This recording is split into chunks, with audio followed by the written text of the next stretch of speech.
Hi, Derek here, and in this short video tutorial, I want to show you how to use the powerful Explore feature in IdeaBot to take ideas you already have and expand them using a very simple but powerful keyword research tool. So here's how it works. When you first log into IdeaBot, if you're just looking for an idea and you don't even know where you're going to start, no problem. You can just jump into the directory.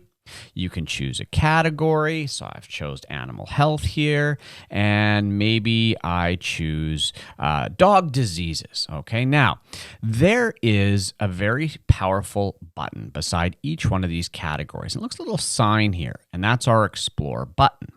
If I click that, that is now going to open up the Explore tab, and it's going to share numerous different keyword ideas for dog diseases. Now, that being said, if I come in with an idea and I land here on the dashboard, click on the dashboard, I land here on the dashboard, maybe I already know that I want to explore dog training. I could click on Explore and I could simply just type in my niche, dog training. Now I click the Explore button. And voila, same outcome. So there's a few ways you can use this Explore tab, or should I say there's a few ways you can get to this Explore tab. But now I'd like to talk about the data that is on this page. When you click Explore, what happens is our IdeaBot goes out onto the internet and it uses a very powerful keyword tool where IdeaBot can log into a massive database that contains literally billions of search terms. And these are search terms or keywords that people are typing in to Google. And so when we type in a keyword like dog training, the IdeaBot goes into this database and it looks for keywords that are related to dog training, that contain dog training. And so what this allows us to do is to quickly explore ideas, to expand our ideas. Because dog training as a niche or an idea is actually pretty broad. So we want to find more specific ideas or ideas that we can drill down into for specific maybe products or article ideas or for even niche markets. Because when we talk in terms of niche market, well, dog training isn't actually a niche market. It's a very broad market. And when we start out online, you don't want to start with dog training because, well, it's very broad. We want to start with something very specific in dog training. And so now, as you can see, as we scroll down here, we see all sorts of niches within dog training. So we see dog clickers for training, service dog training, behavioral dog training, and this is going to give you lots of interesting ideas. Guard dog training methods, dog training camps, dog bird training, dog behavior training. There's all sorts of great ideas.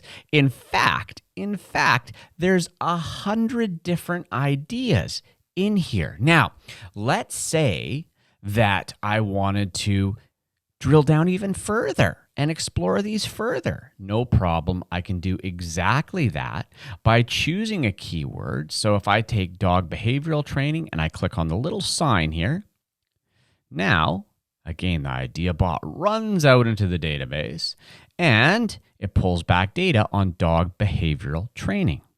So we have now even more specific keywords. So now let's talk a little bit about the data that you actually see here on the screen and what it means. Okay, so first of all, we have our trend data. Now, this is the keyword search volume over the past 12 months, trended. Now, when you first look at it, it's kind of difficult to make heads or tails of that. That's why we go over here and we click this little arrow, And now it expands and we can get an idea of the search trends over the past 12 months. Is it consistent or is it seasonal maybe? I mean, let's face it, if we searched Christmas gifts, it would spike way, way up in November, December, and then it would fall right off in January. But we can see dog behavioral training is pretty popular throughout the year. Now, this, if you look, is probably the main season when people are buying dogs because it's a little higher. But overall, we can see it has an average search volume of 4,400 per month. So that brings us to search volume. What is search volume? That is how many people are searching that specific keyword exactly as you see it here in Google every month in the USA, okay? This search volume data is pulled specifically from USA Search. And when we're exploring ideas, I always use this USA Search volume because it's the biggest volume of search. When we get to analyze, we can choose countries later, but for this, we just use USA. Then over here, we get to cost per click. Now, what this tells us is a few things. First, that actual number represents how much on average people are spending for every click on a Google AdWords ad.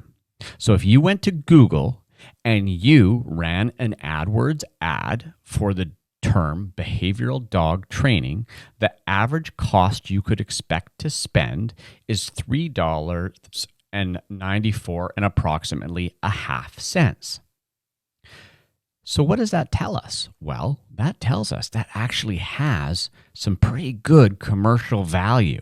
That means when people are searching that, they're a high value clicker because they have a very specific problem that they're searching for. And they're willing to spend money to solve it. So that actually tells us what the commerciality is of that niche. Now, is it perfect? No, but we know if people are spending almost $4 to get that click, when somebody searches that, it has high commercial value. And that's really good to know when we're figuring out maybe articles to write for our blogs to optimize for SEO, or if we want to go into a market, do people spend money there? Well, I know if people spend money on ads, people spend money on products. Then as we scroll down, we get into things like dog training birds, okay? So this could be a couple different things. This could be hunting dogs, stuff like that. But you can see this is much, much lower. That's $1.42, $1.43 max. So that's much lower. Or once we get down here, dog care dog training collar. Now it has pretty good search volume, but a really low cost per click. Why? Well, probably because you don't sell dog collars for all that much. So actually paying for ads for a dog collar probably doesn't return a positive ROI. Doesn't mean there's no commercial value. There is, but it's not as high. So that's how we read some of these numbers. So again, why do we use the Explore tab? Why don't we just go use the Analyze tab? Well, because the Analyze tab focuses typically on one specific keyword that we want to drill down into. What the Explore tab does is it allows us to scroll through, drill down, and quickly find related keywords in niches that we may not have thought of. So for example, if you were searching dog training stuff, oh, look, service dog training. It's got 18,000 searches per month. Well, that's really interesting. So that is the Explore tab. This is a fantastic way to take a general idea and drill down into the specifics of what people actually want. And I love this tool because although I may know my niche well, and I may be able to come up with a lot of these on my own, it always opens up ideas. Ideas for products, ideas for articles, ideas for businesses that I may not have thought about. And then, once I found the ones that interest me, that's when I head over to the Analyze tab. And that's exactly what we're going to talk about in the next video tutorial. So I'll see you there.